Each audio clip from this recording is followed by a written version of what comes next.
Good afternoon. I meant to record one of our Zooms that we did in the last couple of days, and I kept forgetting to do that. So I'm just making a video for those of you who had to be absent for that.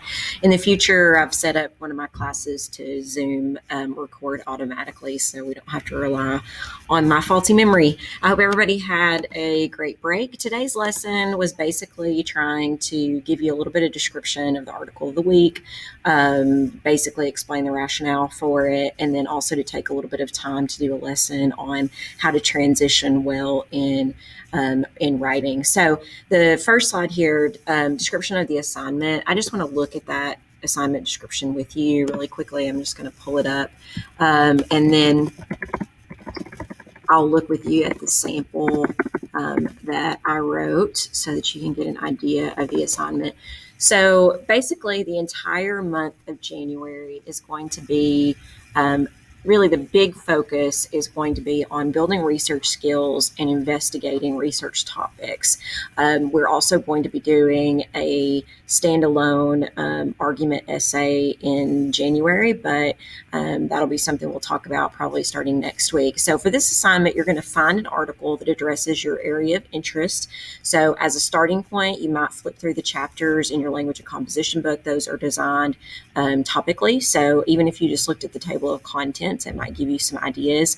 You should be considering an area, and I should have said areas that you might want to investigate in your major research paper. The assignment that we had you do on Monday, Tuesday, asked you to write down 4 big areas of interest. And for some of you, that might have felt like it wasn't enough areas because you are interested in everything. And for some of you, it might have seemed like, oh, no, I know I'm really interested in this one thing. So you can really be flexible with this ongoing assignment. If you wanted to, you could pick out 4 articles that all are within the realm of in the environment, just kind of maybe 4 different aspects of it.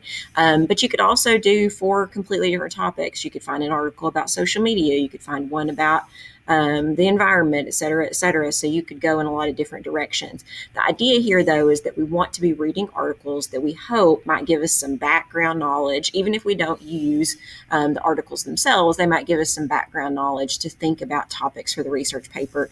Those topics will probably be due maybe the first week of February. And in my experience, the people who do the best job choosing a topic are typically people who have some background information about the topic that they're interested in. So they've already done some reading outside of, just sort of randomly coming up with a topic. So for this assignment, your article must be substantial, so preferably 3 pages or longer. You can find this article in reputable newspapers, magazines, trade magazines, etc. You can use the library's databases.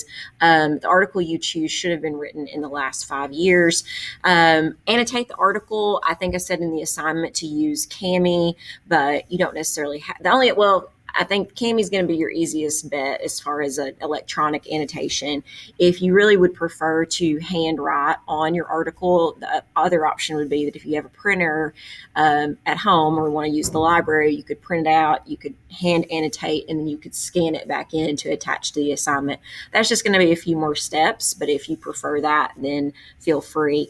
On any of the articles that you find, you should be able to save those as a PDF. And if you have trouble doing that, always a kind of a last ditch thing that should work is to right click on any page that you're on, hit print, and then instead of actually printing, go to save as PDF, like where you can choose a printer, go to save as PDF. And then you can save that into your Google Drive, and then you can upload it. And then once you have opened that in your Google Drive, up at the top of the page in the center, it should say open with, and then you'll have some options, and Kami will be one of those options. The top of the page on the written part should include an accurate MLA citation.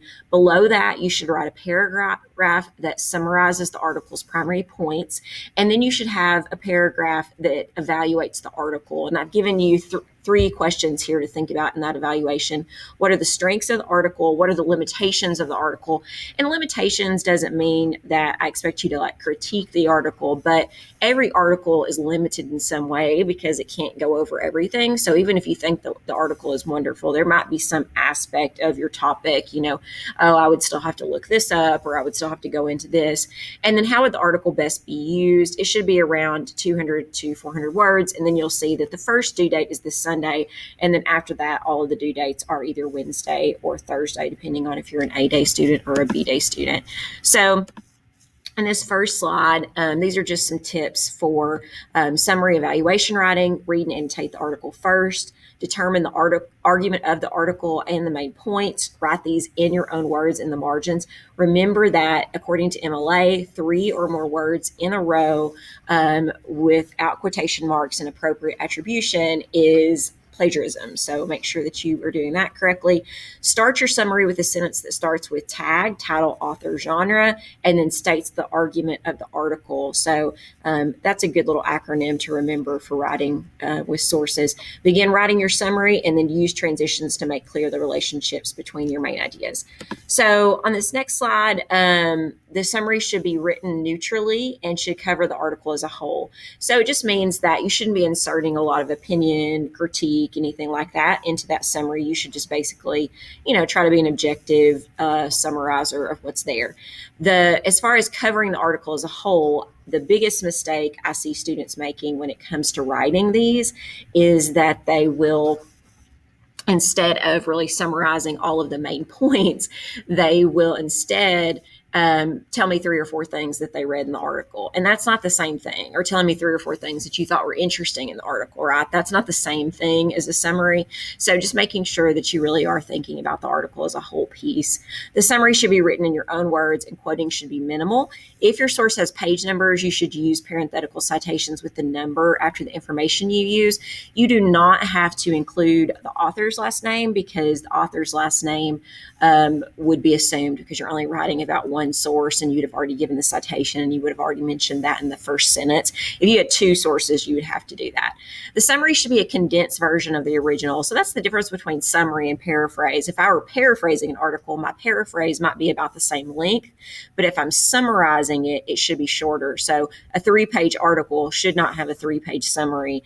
And I think that most of these assignments you should be able to do in a page to page and a half. And I'll show you my examples so that you can see that. So I've also posted this sample, and I'm not going to read through this with you because you can read through it on your own, but you'll notice that I have a page number, I have a heading, I have a citation, and then I have my summary. And so there is no title here. We're writing this sort of like an abstract, which, would kind of start in this way. So in the first sentence, I say, in the news article, school segregation is not a myth, Will Stansel claims that racial segregation is becoming significantly more pronounced in America's public schools. So title, author, genre, not exactly in that order, and then the argument of the source. And then you'll notice that I use a lot of transition words throughout the actual summary. Stansel begins, he goes on, et cetera, et cetera. Like when you get to the end, I say he ends the article by. And then the last paragraph is my evaluation. I think it's smart to make that a separate paragraph. It's going to be a shorter part of your assignment than the summary, I think. So I say Stansel's article provides a good overview of the problem, school segregation, as well as a solid critique of the opposing side. Although he effectively establishes both the problem and its consequences, he does not provide any clear solutions to the problem of school segregation. So that's where I'm saying kind of the limitations of the article. This article would be a good place for a student interested in the issue to start, but because of its lack of citations, it would probably not be appropriate for a research paper. So basically, those 3 sentences, I'm kind of answering those 3 questions that were provided on your assignment. So as far as the article of the week goes, that's how you're going to do it. So you also have one additional document, which is guidelines for doing your annotations. That'll just kind of give you some ideas about how to do that. So this next slide is part of an independent activity I want you to do. So you'll notice that there is one material for today that says style lesson for skills notebook. So you're going to take the slide and you're going to copy paste that into your skills notebook. And then you're going to fill out the notes using the chapter that I have given you. So that chapter is from a book called They Say, I Say, which we talked about earlier in the school year when I gave you that page of templates for responding to the opposition. And so you should remember that. And then so they're basically two professors who teach college writers. And so that's what they're talking about here, using some of their classroom experience to talk about using transitions. I think transitions are super, super important for the research process because when you do your research paper, you're going to be taking 8 to 12 sources and making them, in a cohesive whole along with your commentary and reasons, et cetera. And without transitions, that becomes a very, very difficult thing to do. And when you look at the rubric that I've also posted for your article of the week assignment, you'll notice that it's going to be partially graded based on your transitions. That's part of the description that's given in the rubric. So definitely spend some time on that. So on this third slide of the presentation, you can click on this and go to all of the logins and passwords for our different databases. I'm just really quickly going to point you to some that I think will be useful for this assignment because there are several pages of them. I think that CQ Researcher is useful. I think that you would need to use some of the shorter articles because they do have these very, very long articles that could be like 30 or more pages, and that's not going to really work. Some of the databases that we have access to are pretty discipline specific. So you'll notice that some of them are geared towards the humanities or towards science or STEM, and that would be pretty dependent upon your topic. ProQuest is one that I think is good to use. If you go to ProQuest, I would always choose advanced search, and then I would click on full text to make sure that I'm actually going to get full text articles. If you don't click on that, then you're going to get a lot of article abstracts that you won't have access to, and you'll just be frustrated by that process. Where it says publication date, you can say, I want something from the last 12 months. I'm going to say last 3 years. You could also click here where it says after this date, and you could put in the date to say from 5 years on, basically. So, but I'm going to say last 3 years, and I'm going to put in climate change, and then I'm going to put in coastlines, and those are going to be my two topics. And then I'm going to search, and I'm still going to have really too many results. And so I don't think it's time necessarily to start over, although if you did have another search term, you might go back and try that. But you can also still limit on the left-hand side in a lot of ways. Like you can change the date range, you can change what kind of source you're interested in. Like for instance, you wouldn't be interested in a dissertation because that's a book, and a thesis is going to be like 60 plus pages. I think it's really useful to go by subject because it'll give you these little subtopics, and so you could click on one of those and have far fewer results. So you can kind of play around with that, but I'm just going to click on the title of the piece and show you a couple of things. Okay, so from here, you can save this as a PDF, which again, you're going to need to do. You can also click here where it says Cite, and this will default to MLA 8. Remember that you can copy and paste this and put it into your assignment, but you can't completely trust that it's perfect. So like in this one, for instance, you would want to take out the HTTPS and those slashes. You would also want to add at the end the access date so that it was correct. So you are still going to have to make a few changes. One thing I noticed in our assignments last semester is that a lot of people had sources in their works cited that were actually APA and not MLA. And I think that's because some of the citation makers will default to APA, and you just have to go and change it by doing this drop down menu. So make sure that you're being careful and accurate with that. So let's look at one other thing. So SIRS Knowledge, I think, is a good one. That's the one I had you look at for the assignment last class. I think a couple of other sources that you would need: a Fayetteville Public Library card or an iCard account, which you can look up here at this link, is EBSCOhost, which is a good database. They have it at the university. The interface of it's fairly similar to ProQuest, so that's a good one. And then also Gale Opposing Viewpoints. Gale Opposing Viewpoints is useful because it does divide things up into topics and has lots of sources for those different topics. So I think that's a good one for you to use for this assignment as well. And you can kind of look through these databases. There might be additional ones that you find useful.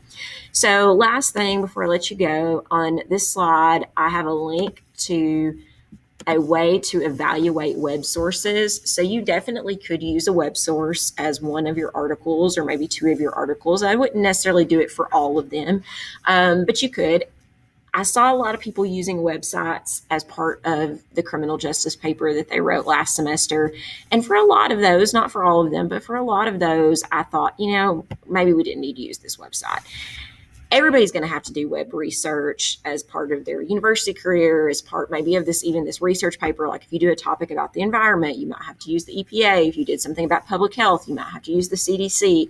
But if you come to me and say, Ms. Stewart, I have this source and it's online and I don't have an author and I don't have a date and it doesn't have any sources, well, at that point, it's like, well, we don't need to use it, right? Because we don't know enough about it. And so I think that sometimes students just want to say, oh, well, this is just perfect. Well, it's not perfect if it's not reputable. And so if you look at the left-hand side, CRAP is just an acronym for evaluating sources. So you can just look at all of the questions. And if you think about those questions deeply, I think it will help you to answer the question of, is this something that I should use? Is this something that's truly reputable? I think, even beyond, I think this is a good thing to do after you've looked at it at the source a little bit. But beyond that, just thinking about, can I figure out who wrote this? Can I figure out the date of this? Can I figure out what the sources were that were used for this? Those are all good questions to ask yourself when looking at a web page. And I think, beyond anything, just making sure, is this somebody's personal blog, post that they have written, and trying to make sure that you're eliminating things like that. So, okay, so that's all I wanted to go over with you for today. Let me know if you have any questions. My office hour has changed for this semester. So instead of being 11:30 to 12:30, it is now 1 to 2. And I'll post a new Zoom link for that soon. So talk to you later. Bye.